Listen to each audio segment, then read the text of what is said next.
दोस्तों, हमारा भविष्य पहले से ही लिखा होता है, ऐसा कई लोग मानते हैं अथवा कई लोग इस बात को पूर्ण रूप से नकार देते हैं।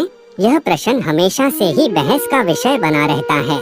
कहा जाता है कि जैसा हम इस जन्म में करते हैं, वैसा परिणाम हमें अगले जन्म में मिलता है, जो कि कुछ हद तक यह बात सही भी है।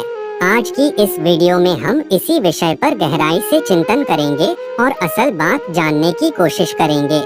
आज हम कुछ पौराणिक कथाओं और शास्त्रों की सहायता से इस बात को समझने की कोशिश करेंगे कि वाकई भविष्य पहले से ही लिखा होता है या फिर हमारे कर्म हैं जो हमारे भविष्य की धारा को सुनिश्चित करते हैं।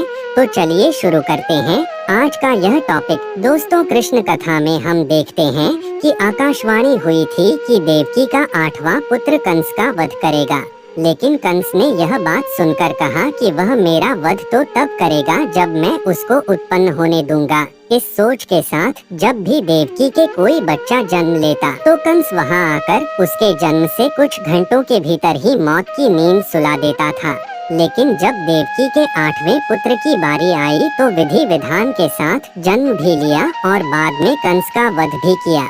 ऐसा इसलिए हुआ क्योंकि कंस की मृत्यु की भविष्यवाणी हो चुकी थी। साथ ही कंस के जन्म से ही लिख दिया गया था कि उसकी मृत्यु कैसे होगी और किसके हाथों होगी। यही नहीं दोस्तों, इस संसार में जो भी मनुष्य जन्म लेता है उसके बारे में भविष्य पहले से ही लिख दिया जाता है।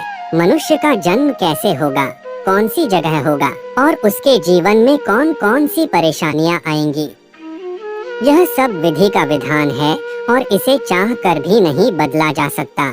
इसके साथ ही आपको यह बता दें कि कई ऐसे पौराणिक शास्त्र एवं ग्रंथ मौजूद हैं जिनमें कई महापुरुषों के भाग्य पहले से ही लिखे होने के प्रमाण मिलते हैं। जैसे हम रामायण में देखते हैं कि यह पहले से ही तय था कि भगवान श्री राम को 14 सालों का वनवास मिलेगा, अर्थात इसके पीछे का कारण भगवान श्री राम के हाथों रावण का वध होना था।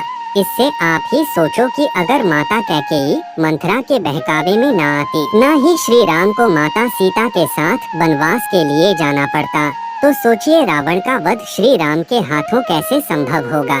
यह सब कैसे होना था, यह सब पहले से लिखा जा चुका था, जिससे कि यह सभी के सुमेल से संभव हो पाया। इसी तरह हर एक प्राणी का भाग्य लिखा जा चुका है। हम सब नाटक के छोटे से पात्र हैं जिनका किसी न किसी उद्देश्य के चलते इस संसार में जन्म हुआ है।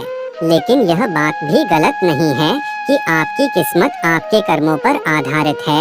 वह कहावत तो आपने सुनी ही होगी कि जैसा बोओगे वैसा पाओगे। अगर आप अच्छे और पुण्य के काम करते हैं तो आपके साथ सदैव अच्छा ही होगा, लेकिन अगर आपने जीवन में हमेशा बुरे काम किए हैं तो ज्यादातर संभावना है कि आपको उसका दुष्प्रभाव इसी जन्म में देखने को मिल जाएगा। अर्थात आपने अगर बबूल रूपी बुरे कर्म किए हैं तो आपको आम के फल कैसे मिल जाएंगे।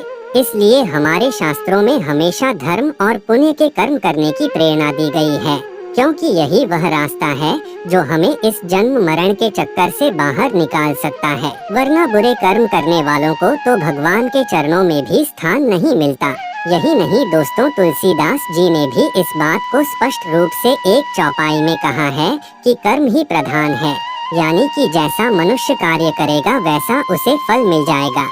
इसी के साथ एक यह बात सामने आती है कि पांडु पुत्र अर्जुन के हाथों कर्ण का वध हुआ था। अर्जुन ने कहा कि माधव मेरे हाथ कांप रहे थे और ये